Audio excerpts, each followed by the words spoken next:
कूड़े का डब्बा, सच में यहाँ शास्त्रों में लिख रखा है। और आदमी नाराज हो जाता है। नाराज नहीं, यदि सफाई नहीं करोगे ना तो कूड़े के डब्बे में से इतनी बदबू नहीं आएगी जितनी शरीर से आने लग जाएगी। तो इस शरीर के प्रति इतना क्यों महत्व बुद्धि रखनी है? जो जैसे हैं अच्छे हैं।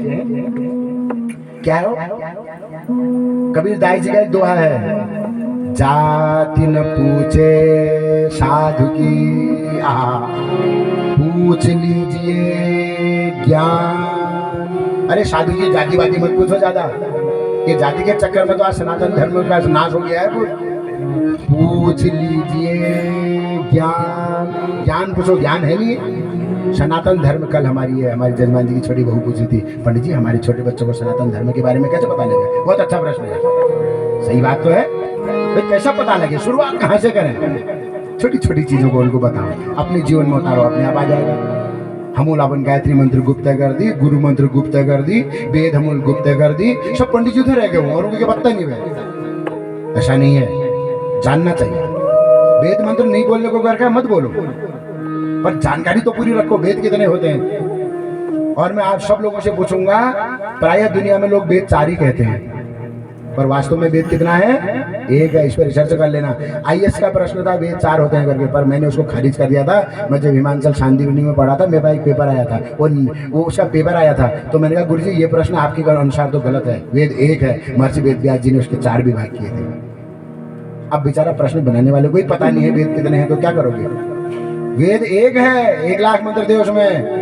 महर्षि व्यास जी बैठे हैं सामने, जो गलत कह रहा हूं तो उसके विभाग के महर्षि वेद व्यास जी ने 4। तो जब कहना पड़ेगा वेद कितने हैं तो कहना पड़ेगा 1, तो कहना पड़ेगा ऋग्यजुः साम अथर्व उसके क्या है? विभाग हैं। ऐसे सिखाओ अपने बच्चों को, बेटा ऋग्वेद, यजुर्वेद, सामवेद, अथर्ववेद। फिर ये जो गूगल गुरु में हम दुनिया भर की चीजें निकालते हैं, गूगल गुरु से पूछो, एक गूगल गुरु भी तो है मोबाइल में, वो सब बताता है।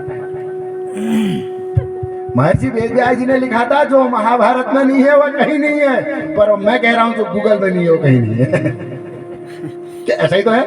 हमारे गुरुजी ने कहा बेटा इसमें सब मिलता है, ढूंढ लो, थोड़ा आराम से ढूंढना। कुछ कुछ चीजें नहीं है जो विद्वान, और विद्वान मेहनत में लगे हुए हैं किस गूगल में सब डाल दिया जाए।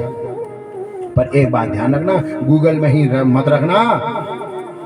पुस्तकस्तु या विद्या। मैं कितनी देर नीचे श्लोक देख रहा था, इतनी देर प्रवचन में हमारे जजमान जी कहते हैं आप किताब नहीं देखते हो क्या? अब मैं कहा मुझे ज्यादा जरूरत नहीं पड़ती है, कुछ श्लोक में देख लेता हूँ, डायरी बना रखी है। लोग कुछ मूल पाठ में प्रवचन के नहीं होना, विषय क्या आप प्रस्तुत कर रहे हो ये बताओ। क्या होगा मूल पाठ से, किताब से प्रवचन करके? मूल पाठ से हमारे व्यास जी अंदर पूजा कर रहे हैं, प्रवचन कर रहे हैं। बात यह है कि तुमने समझाया क्या? एक श्लोक का भी अर्थ समझाना आया? मूल पाठ रख दे क्यों वाला गिलबेट में मैं भी रख देता हूँ। अभी बोलना तो मैंने कुछ सोचा ही नहीं, क्योंकि सब यहाँ तो सब मेधा में है।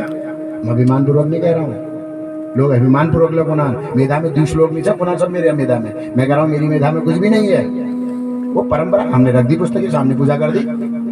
तो पुस्तकस्तु या विद्या, जो विद्या पुस्तक में है, क्या करोगे उस विद्या का? अपने बच्चों को याद कराओ, बेटा याद करो सब। पर हस्ते गतम धनम। अब पानी जी घर में भागवत करो नहीं, पैंस बगल घुमाल थे ठाकुर साहब थे, उनको मतलब पैसे नहीं चाहिए, मैं खाबे दियो तो मैं बात दियो, अब करो भागो। तो पर हस्ते गतम धनम और प्राप्त काले नशा विद्या, और नशा विद्या न तद धनम।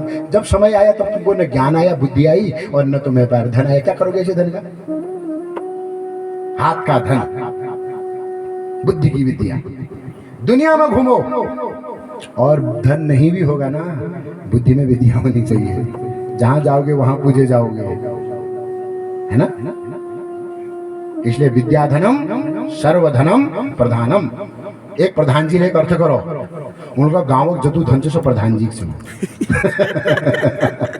हाँ, प्रधान जी से किसी ने पूछा कि विद्याधन सर्वधनम प्रधानम, इसका अर्थ करो। प्रधान जी को जतुधन विद्या अध्ययन कर बेर, गोवालाल कमे रखो, मेहनत कर बेर, दिमाग लगे बेर, सर्वधनम प्रधानम। सब प्रधान से प्रधान के नहीं करो, गो में प्रचार के विकास नहीं करो, सब प्रधान अपन भीतर रख लिया, अपन विकास करो। ये अर्थ नहीं है, इस श्लोक का अर्थ नहीं है। तो विद्या, ये विनोद की बातें होती हैं, देखो कैसे अर्थ करने वाले लोग हैं। तो विद्या धनम सर्वधनम प्रधानम, तो सज्जनों अपने बच्चों को बताओ कि बेटा वेद 4 होते हैं। हमारे वहां एक महर्षि वेद व्यास नाम के एक अवतार हुए भगवान के। और कैसे अवतार हुए? बोले ज्ञान अवतार हुए। कैसे अवतार हुए? ज्ञान अवतार। ध्यान रखना ऐसा, महर्षि वेद व्यास जी का अवतार है ज्ञान अवतार। भगवान के अनेक अनेक उद्देश्य को लेकर के भगवान अनेक अनेक प्रकार से अवतार लेते हैं। महर्षि वेद व्यास जी जब आए तो उन्होंने एक ही काम करा, क्या? ज्ञान। उन्होंने देखा यहाँ ज्ञान कम हो गया है, और हम लोगों की ज्ञान की हालत आप लोगों से ज्यादा कौन जानता है? ठीक है ना? पहले से जो वेद का ज्ञान था, गुरु पढ़ाते थे, शिष्य सामने रटता था। हमारे व्यास जी तो काशी गए हैं, पढ़े हैं। हमारे बनारस में ऐसी ऐसी परंपरा थी। बनारस में आवाज आ रही मेरी आप लोगों तक? हमारे बनारस में, तब तक जल्दी चलवा दो। हमारे बनारस में ऐसी परंपरा थी, 1-2 गुरु ऐसे थे, ऐसे करूंगा मैं प्रश्न, कोई बात नहीं। 1-2 गुरु ऐसे थे